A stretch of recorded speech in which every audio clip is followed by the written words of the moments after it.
اور جیسا لباس پہنو گے ایسے اثرات پیدا ہوں گے. لباس کے اچھے اثرات بھی پیدا ہوتے ہیں، برے اثرات بھی پیدا ہوتے ہیں. کہتے ہیں کہ فرعون اور موسیٰ علیہ السلام کے درمیان میں جو مقابلہ ہوا تھا، اور فرعون نے سارے مصر کے جادوگروں کو اکٹھا کر کے مقابلہ کروایا تھا، اس میدان میں صرف جادوگر مسلمان ہو گئے اور کوئی مسلمان نہیں ہو. بنی اسرائیل تو مسلمان تھے ہی، فرعون اور قبطی ان میں سے کوئی مسلمان نہیں ہوا، صرف جادوگر مسلمان ہوئے. ایسا کیوں ہوا؟ کتابوں میں لکھا ہے کہ ایسا اس لیے ہوا کہ تمام جادوگر حضرت موسیٰ اور حضرت ہارون علیہم السلام جیسا لباس پہن کر آئے تھے، تو اس کی برکت سے ان کو ایمان مل گیا. تو لباس کے بھی اثرات پڑتے ہیں. یہ ان کا لباس پہن کر کیوں آئے تھے؟ ہاسپٹل میں جس کو داخل کرتے ہیں تو سارے کپڑے اتروا کر ہاسپٹل کے کپڑے پہنوا دیتے ہیں. یہ آج بھی قاعدہ ہے، ساری دنیا میں قاعدہ ہے کہ ہاسپٹل میں جو پہنچتا ہے تو کپڑے اتار کر کے ہاسپٹل کپڑے پہنو. خیر یہ تو انسانوں کا مسئلہ ہے. ایک مرتبہ لنکیشائر میں ہم سلوٹر ہاؤس دیکھنے گئے، تو انہوں نے ہمیں وقت دیا تھا کہ 7:15 بجے آئیے ہو.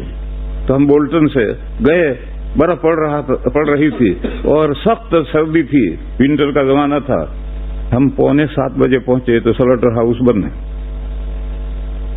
میں نے اپنے ساتھیوں سے کہا بھائی تم نے کیسا وقت لیا ہے، یا تو کوئی کارخانہ کھلا ہی نہیں. تو ساتھیوں نے کہا کہ ابھی 7 بجے کھلے گا. چنانچہ 7 بجنے میں 5 منٹ باقی تھے اور سن دے کر ایک گاڑی آئی اور کھڑی، اس نے کارخانہ تالا کھولا اور اندر سب کھول دیا. دوسری گاڑی آئی، تیسری گاڑی آئی، اور 7:05 پر انہوں نے ہمیں اپنا ڈریس بھیجا کہ یہ کپڑے پہن کر آ جاؤ. یعنی اوپر، اندر تو ہمارے کپڑے رہیں گے لیکن اوپر یہ کپڑے پہن کر آ جاؤ. یعنی ان سلوٹر ہاؤس کا جو ڈریس ہے وہ ڈریس اندر سے بھیجا انہوں نے ہمارے سب کے لیے کہ یہ ڈریس پہن کر کے آؤ. تو میں نے ان سے پوچھا کہ بھئی ہمیں اندر جا کر کام تھوڑی کرنا ہے، نوکری تھوڑی کرنی ہے، ذبح تھوڑی کرنے ہیں، ہم تو دیکھنے کے لیے آئے ہیں، ہم یہ لباس کیوں پہنے ہیں؟ تو اس نے مجھے جواب دیا، بہت معقول جواب دیا. اس نے کہا کہ آپ اندر آئیں گے تو جانوروں میں بھی گھومیں گے. یہاں گھیٹے بکرے سب بندھے ہوئے ہیں، سینکڑوں کی تعداد میں ہیں، ان میں بھی گھومیں گے. تو آپ کا لباس دیکھ کر ہمارے جانور ڈریں گے، بتکیں گے. اور ہمارے جیسا ہی لباس آپ نے پہن رکھا ہے تو جانوروں کو کوئی نئی بات معلوم نہیں ہوگی. تو بات سمجھ میں آیا کہ جو لباس کا بھی اثر پڑتا ہے. اگر ہم یہ لباس پہن جائیں گے تو گھیٹے بکرے تو ڈریں گے، اور ان کا لباس پہن کر جائیں گے تو نہیں ڈریں گے. ان مثالوں سے معلوم ہوا کہ لباس کا ظاہر کا بھی اثر پڑتا ہے، دوسروں پر بھی اثر پڑتا ہے، اپنی طبیعت پر بھی اثر پڑتا ہے. حضرت موسیٰ علیہ السلام اور حضرت ہارون علیہ السلام دونوں کا لباس پہن کر جادوگر آئے تھے، تو ان کی طبیعتوں پر یہ اثر پڑا کہ موسیٰ علیہ السلام جب لاٹھی ڈالی اور وہ لاٹھی ان کے جادوؤں کو کھا گئی تو سارے کے سارے سجدے میں گر پڑے اور ایمان لائے.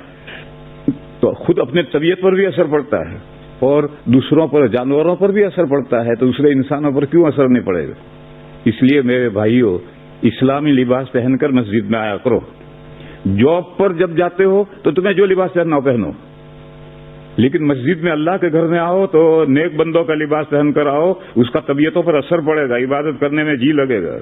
اور اگر آپ وہی لباس جو جاب کا لباس ہے وہی لباس پہن کر آئے اور ہاتھ میں موبائل بھی، بڑا موبائل بھی لے کر آئے اور تکبیر ہونے تک موبائل سے کھیلتے ہی رہے، تو طبیعت پر کیا اثر پڑے گا اس کا اندازہ خود ہی سمجھو. تو دشمنان اسلام نے عربوں کی عورتوں کا جو کرتا تھا وہ مردوں کو پہنا دیا ہے.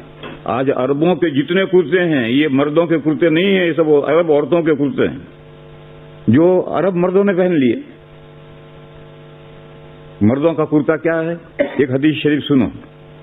نبی پاک صلی اللہ تعالی علیہ وسلم نے ارشاد فرمایا ہے کہ کپڑے کے لیے ٹخنے پر کوئی حصہ نہیں، آدھی پنڈلی تک کپڑا ہونا چاہیے، لنگی بھی آدھی پنڈلی تک اور کرتا بھی آدھی پنڈلی تک. جب حضور نے یہ مسئلہ سمجھایا تو حضرت ام سلمہ جو ام المومنین ہیں انہوں نے ایک سوال کیا کہ یا رسول اللہ عورتوں کے لیے کیا حکم ہے؟ تو حضور نے فرمایا کہ عورتیں مردوں کے کرتے سے ایک بالشت کرتا نیچا رکھیں. تو ام سلمہ نے کہا کہ اس صورت میں تو عورتوں کے پیر نظر آئیں گے. تو حضور نے فرمایا پھر پیر نظر آئیں گے تو ایک ہاتھ نیچا رکھیں، اس سے زیادہ نیچا نہ رکھیں. یہ حدیث شریف ہے. اس سے اگر کوئی سمجھنا چاہے تو مردوں کا کرتا کہاں تک ہونا چاہیے کہ عورتوں کا کرتا اگر ایک بالی سے نیچا ہو جائے گا تو ان کے پیر نظر آئیں گے.